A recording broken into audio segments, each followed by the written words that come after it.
Kita ke informasi lainnya, pemirsa. Polisi masih mencari ponsel milik diplomat Kemlu Arya Daru Pangayunan, di mana pengungkapan isi ponsel seharusnya bisa menjadi petunjuk jejak digital Arya Daru Pangayunan sebelum meninggal dunia.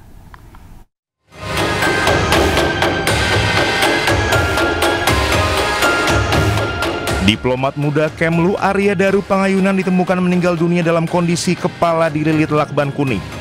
Korban ditemukan dalam kondisi berpakaian kaos dan celana pendek, serta badan ditutupi selimut di atas kasur. Kabid Humas Polda Metro Jaya, Kombes Pol Ade Arisham Indradi mengatakan, ponsel milik diplomat Kemlu Arya Daru Pangayunan belum ditemukan hingga saat ini. Penyidik telah memeriksa sejumlah lokasi seperti kamar indekos, kantor Kemlu maupun pusat perbelanjaan.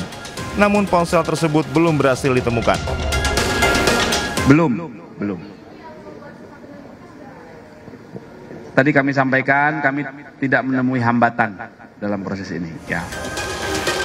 Sebelumnya, Komisioner Kompolnas Hoirul Anam mengatakan pengungkapan ponsel tersebut seharusnya bisa menjadi petunjuk jejak digital Arya Daru Pangayunan sebelum meninggal dunia. Anam memandang penyebab kematian Arya Daru bisa disimpulkan dari hasil autopsi dan semua jejak digital seperti CCTV yang sudah dikumpulkan penyidik. Tim Liputan Anyus melaporkan.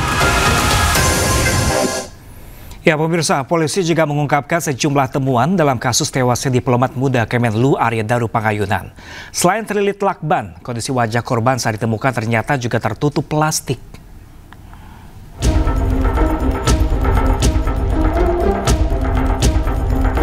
Polda Metro Jaya terus mendalami kasus kematian diplomat muda Kementerian Luar Negeri Arya Daru Pangayunan yang jasadnya ditemukan di kamar kosnya di kawasan Menteng, Jakarta Pusat pada 8 Juli 2025. Polisi pun mengungkapkan kondisi korban ketika ditemukan dalam kondisi wajah tertutup plastik kemudian terlilit lakban warna kuning. Korban ditemukan di atas tempat tidurnya dengan tubuh tertutup selimut. Saat ini pihak kepolisian masih mendalami kasus tersebut. Sebanyak 15 orang saksi dari pihak keluarga, lingkungan korban hingga rekan kerja turut diperiksa. Polisi juga menggandeng sejumlah ahli untuk mendalami kasus kematian Arya Daru Pangayunan. Dari Jakarta, Tim Liputan iNews melaporkan. Ya, pemirsa, polisi mengungkap sejumlah temuan baru terkait kasus kematian diplomat Kementerian Luar Negeri Arya Daru Pangayunan. Fakta-fakta baru ini diantaranya. Polisi menyebut pada 7 Juli 2025 sebelum ditemukan tewas, korban sempat naik ke lantai 12 atau ke atap gedung Kementerian Luar Negeri.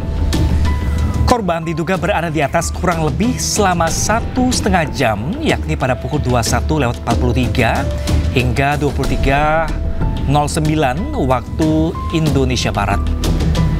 Korban juga membawa tas gendong dan tas belanja saat naik ke rooftop. Namun saat turun, korban tidak terlihat membawa kedua tas tersebut.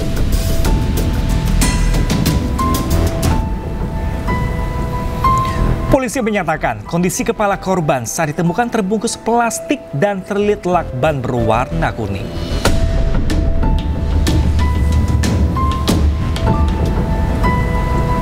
Penyidik juga telah memastikan jika posisi pintu dan jendela kamar korban terkunci dari dalam saat korban ditemukan tewas.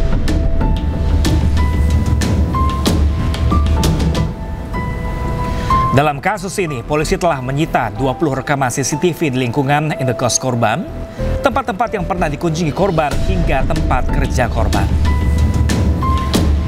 Polisi juga telah memeriksa 15 saksi dari lingkungan indekos, keluarga, rekan, dan juga pihak-pihak yang terakhir berkomunikasi dengan korban.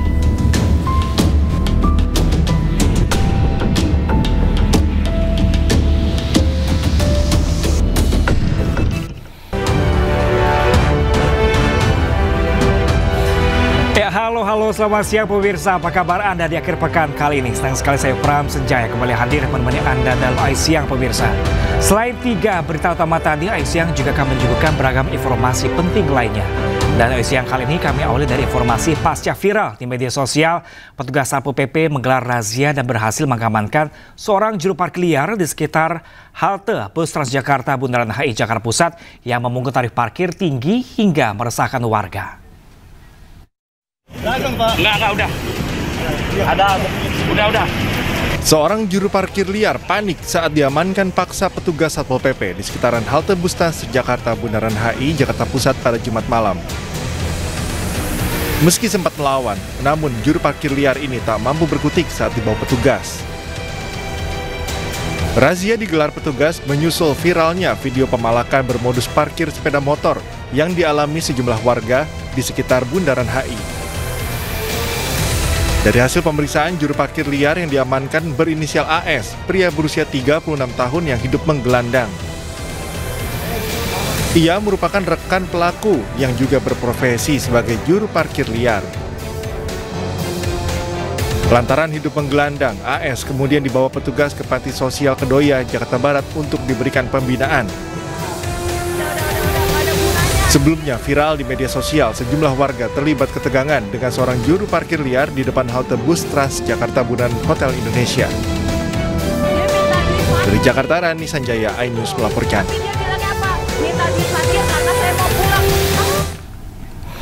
Kita ke informasi selanjutnya pemirsa, seorang pedagang kelontong di Medan, Sumatera Utara dipalak oleh seorang pria yang mengaku anak polisi. Pelaku memaksa meminta sebungkus rokok dengan menunjukkan pisau di selipan pinggangnya. Narkoba Polrestabes Medan, coba kau cek Google. Coba kau cek pinggul. Ayo. Sempurna mentolan hijau. Tempel kau apa rupanya?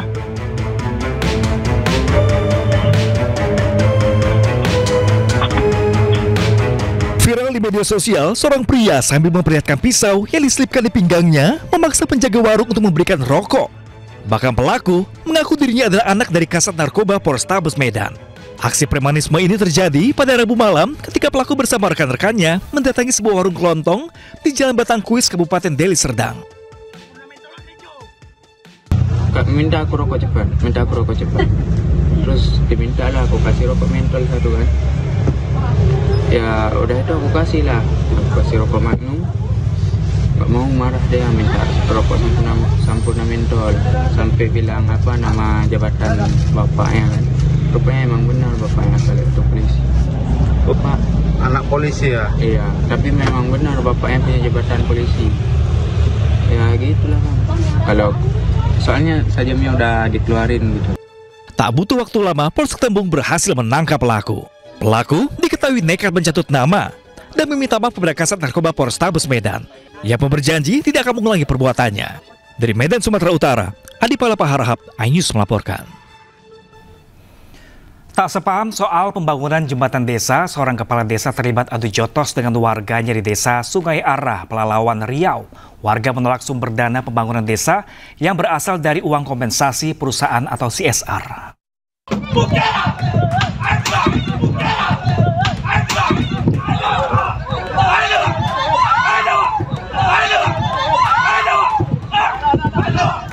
Insiden keributan antara kepala desa dan warganya terjadi di desa Sungai Arah, Pelalawan, Riau.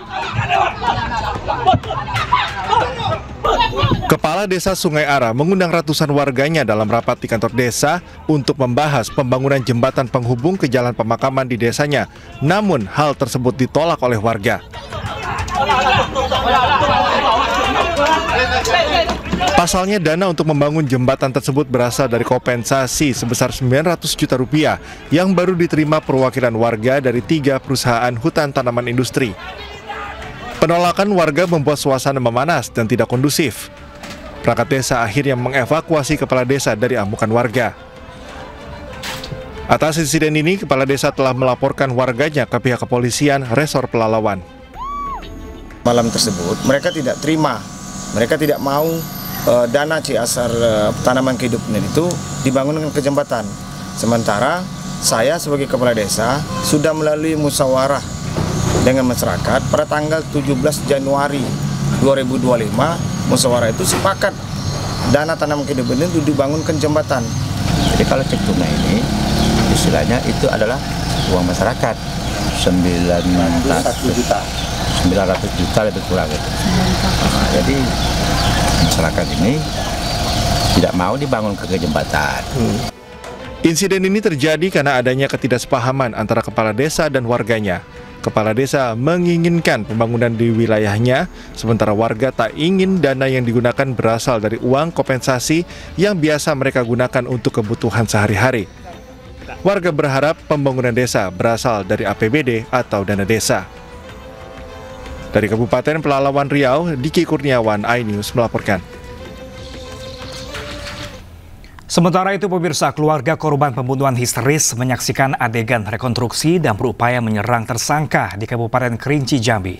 Dalam rekonstruksi, pelaku yang merupakan kekasih korban menganiaya korban hingga tewas di gudang pupuk.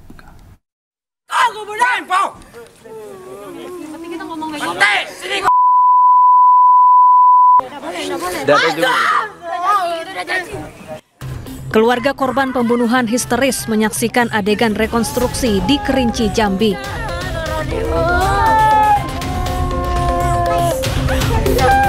Keluarga korban bahkan berupaya menyerang tersangka dan petugas. 3 anak korban menangis dan nyaris pingsan lantaran tak kuasa menahan pilu dan amarah.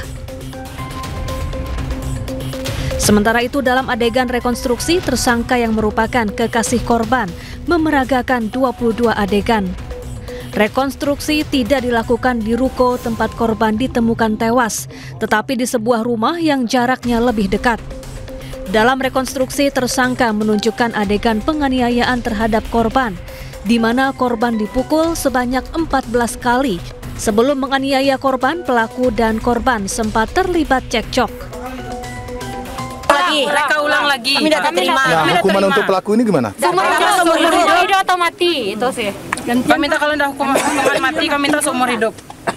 Mati kalau kami minta nyawa, dibalas nyawa. Kalau sejauh ini kita sudah menemukan motifnya. Ya motifnya tuh sakit hati. Ya intinya sakit hati karena si korban ini menendang kemaluan tersangka pada saat itu, jadi si tersangka ini tersulut emosinya, gelap mata, langsung dipukul. Sebelumnya, warga digegerkan dengan penemuan sesosok jasad perempuan dengan kondisi mengenaskan di dalam sebuah ruko gudang pupuk. Korban ditemukan dengan tubuh tertutup kasur. Sebelum ditemukan tewas, korban sudah 4 hari menghilang. Dari Kerinci, Jambi, Kapior Gandhi, iNews melaporkan. Pemirsa, Pomdam 1 Bukit Barisan menetapkan Sersan Mayor Tengku Dian Anugrah, personil Provos Kodam 1 Bukit Barisan, sebagai tersangka pembunuhan terhadap istrinya.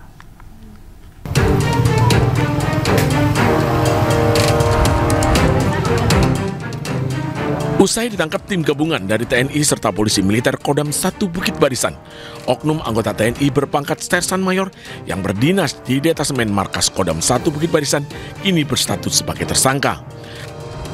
Pelaku kini mendekam di ruang tahanan polisi militer dan diperiksa secara intensif. Peristiwa berawal dari suara teriakan dari dalam rumah tempat tinggal korban. Setelah dicek, korban merupakan istri pelaku sudah bersimbah darah. Saksi di lokasi menyebut jika keduanya kerap terdengar cekcok di dalam rumah. Pihak polisi militer Kodam 1 Bukit Barisan masih mendalami motif pembunuhan. Namun pelaku akui hal ini dilatar belakangi ekonomi. Pelaku mencoba mungkin melarikan diri ke Kuala Namu, tapi kita tidak tahu tujuannya kemana. Yang jelas pada pukul 11 hari itu juga, pada Rabu pukul 11, tim gabungan TNI, baik Denintel, Staf Intel Kodam, kemudian Pomdam, menangkap yang pelaku. Saat itu juga diserahkan ke Pomdam 1 Bukit Barisan untuk menjalani pemeriksaan. Sebelumnya, warga Sei Semayang, Kecamatan Sungal, Kabupaten Deli Serdang, pada Rabu kemarin digegerkan ditemukannya istri oknum TNI meninggal dunia di dalam rumahnya. Korban ditemukan keluarganya terduduk dan bersimbah darah dengan luka tusukan di sejumlah badan dan wajahnya. Tim gabungan dari TNI Angkatan Darat langsung turun ke lokasi dan menyita sejumlah barang bukti seperti tas, kursi, dan sangkur milik pelaku. Dari Medan, Sumatera Utara, Ahmad Ridwan Nasution, iNews melaporkan.